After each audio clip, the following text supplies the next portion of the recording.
Also, this is a quick demo just how to remove and replace the wiper. This is the rear wiper of this car. Okay, so you just pull it all the way up, and then you see there is a little hook, so you press it back, and yeah, while you're pressing back, just yeah, that's it. So there we go. Okay, so I'm replacing this with this 16 inches Michelin wiper.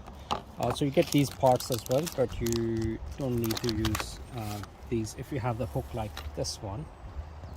So basically you get the wiper like that. So first you need to remove this top bit here, and then it's very simple. So you just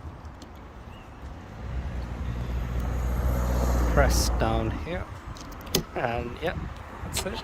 And you just put the cover on top, and yeah, that's it. It's ready.